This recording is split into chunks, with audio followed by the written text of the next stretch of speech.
hooyo waxaan ahay hooyada guriga ha iga burin.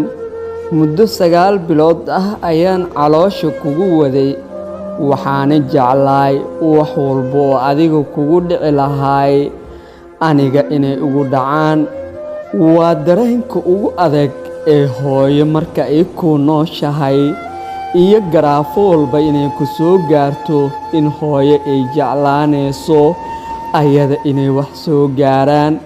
Waxa ay jeceshahay ayada inay qado inta adiga aad qadi lahayd. Waa qiso xanuun badan. Waxa ay ku bilaabanaysaa sida tani: hooyo waxaan ahay hooyada guriga ha iga burin.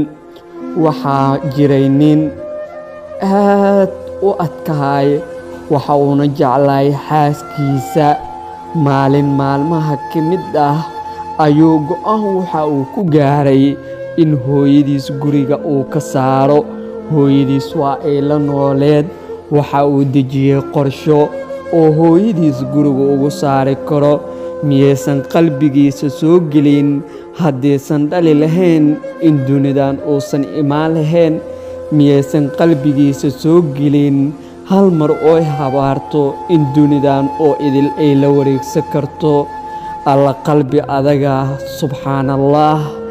Markaas ayuu hooyadii inuu u imaaday ku dhahay, hooyo waxaan doonayaa in aan gurigan kaa raro. Waxaan rabaa in aad walaasha ama eedada ama abtiyaasha aad la sii joogtid. Waxaan rabaa inaan gurigan dhiso, dhismo qurux badan aan ka dhiso. Inta ay hawshu socoto waxaan rabaa eedayaal iyo habayaryaal inaad la joogtid. Hooyo macaan hal mar ayaa waxaa ka soo fuuqday. Waxay dhahday, wiilkaygiyo waa arrin fiican, aad ayayna u fiican tahay, laakiin qolkan aan deganahay waa nadiif, wuu qurux badan yahay, dhismo uma baahno, maasha Allah weeye.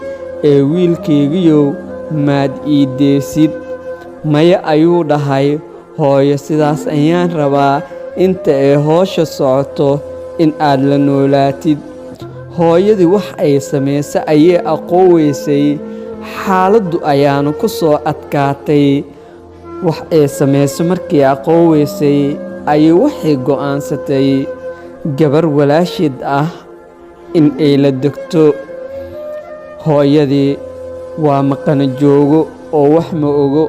Sirta wiilkeeda sheekada uu ka damacsan yahay ma ogo. Waxaana hubaal ah guryo badan oo hadda dhisan in ay ka jirto.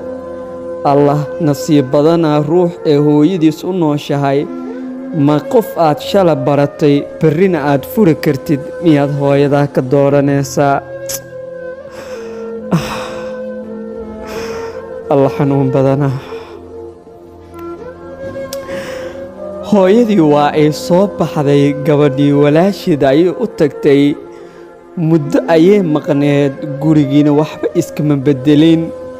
Hooyadii waxay sidoo kale aad u jeclayd mar walba wiilkeedii inay wacdo, waxayna ugu walwalaysay si aan caadi ahayn. Mar walba ee taleefankiisa wacdo waxa uu samayn jiray hadallo jees-jees ah. Allah, hooyo miyaa jees-jees mudan? Hooyo miyaa mudan in lagu ciyaaro? Hooyo miyaa mudan in taleefan lagu dhagaysto?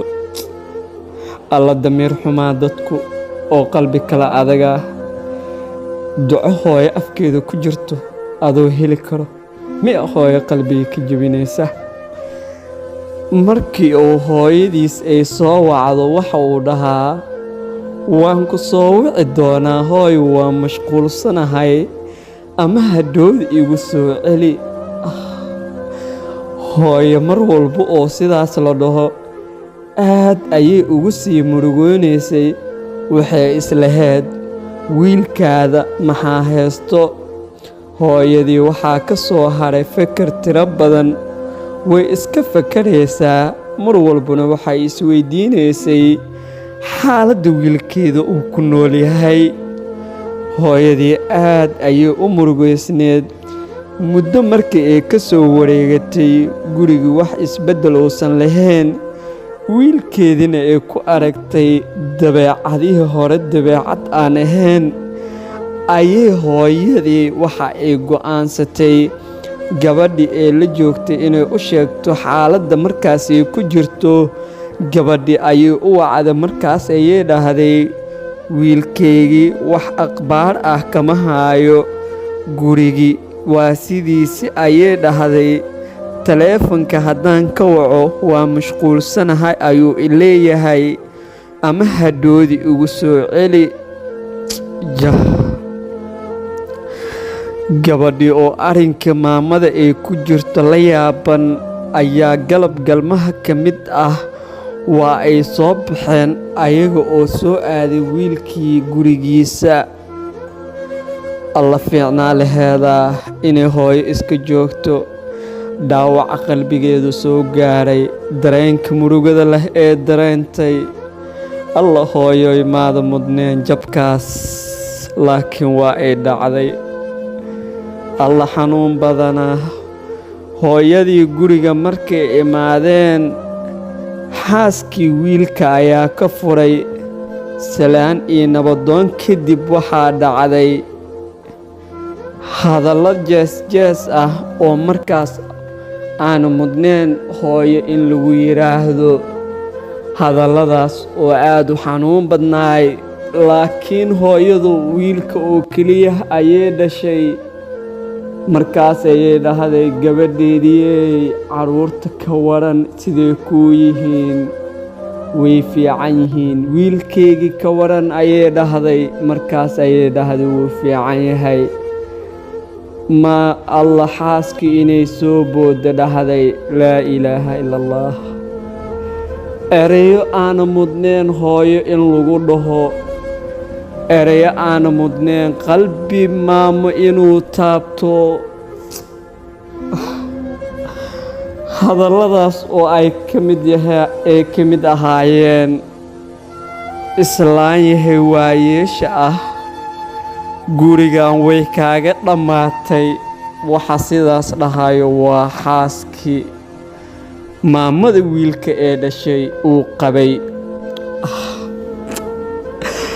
markaas ayay gabadhii xaaska ahayd waxa ay ku tiraahday, islaan yahay waayeelka ah, gurigan waa ii kaaga dhammaatay. mar kalena inaad ku soo noqoto ma laga yaabo. walaashaa la joog inta cimrigaada ka dhiman. wax walba oo lacag u baahan tahayna na soo weydiiso, aniga ayaa kuu soo tuurayo. gabadheeda oo qaangaartay ayaana qolkaadii deggan. alla qol hooyo laga bixiyey, qofka la dejiyo sidoo noqonayaa? qoyskaas nolosha laga rajaynaya siday noqonaysaa? hooyadii markaas ayay dhahday, gabadheedii saas hay dhihin. wiilkii ayaa muddo kadib imaaday. imaashihiisa balaayaha imaadda aan dhahne, waxaa la sugaaya hadal qurux badan inuu ku hadlo. waxaa la sugaaya hooyo ilinta inuu ka tiro. markaas ayuu hadal waxa uu ka bilaabay, laa ilaaha ila allah muxamed rasuulullah. ayuu dhahay, hooyo ayay dhahday hooyadii, waxa ay xaaskaadu sheegayso ma runbaa? jawaab nuucee ah ayaad sugaysaa? markaas ayuu dhahay, haa hooyo, waa run. hooyo gurigan way kaaga dhammaatay. wax walboo lacagu u baahan tahay isoo weydiiso. laa ilaaha ila allah. wax walboo lacagu u baahan tahay isoo weydiiso, laakiin gurigan waa ay kaaga dhammaatay. hooyadii ilin ayaa fax ka soo dhahday. gabadhii walaasheed ee la socotana dareenkeedii wuu isbedelay. markaas ayay hooyadii waxa ay dhahday, miyaad ogeen 9 bilood inaan caloosha kugu hayay miyaad ogeen kuriskaadii rafaad inaan ka soo maray miyaad ogeen wax walbo adigu kugu dhici lahay aniga inaan isku xiji lahay miyaad ogeen walaaca iyo walbahaarka maanta ee heesto in aan adigu wax walba kuu soo maray dadnimadeedii gabarnimadeedii qiimaheygii adiga inaan kuu soo beelay waxaad ahayd iftiinka keliya iyo wiilka keliya oo ilaahay ugu irsaaqay adiga oo keliya ayaa adduunka ii joogay adigana sidaan ayaad ii cidleysay ma waxaad iga dooratay xaas aad beri kala tegi kartiin ma waxaad iga dooratay naagaa shala baratay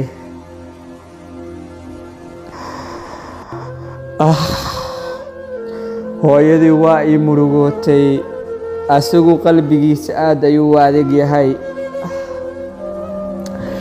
adiga ahaan daawanayo qisadan xanuunka badan gabaraa qabta haddii hooyadaa sidaas ugu jawaabi lahayd ficil ahaan maxaad samee lahayd ilaahayo hooyooyinkeena qalbigooda noo dhaaf ilaahayo hooyo la'aan hana dhigin ilaahayo qof walba oo hooyo ka murugeysiiyo adduun iyo aakhiraba silac ku tus ayaan leenahay hooyo miyaa laga murjiyaa waa hanti aan la heli karin saaxiibka daawanayo muuqaalkeena iyo qisadan gaarsii saaxiibo badan si guryo badan oo arrimahan ka jiraan ay u soo afjarmaan waxaa idiin soo gudbinaya anigoo ah mahad abuukar maxamed mahad socdaal tani intaa ku kulmi doona qiso noocan oo kale ah sidaas iyo nabadgelyo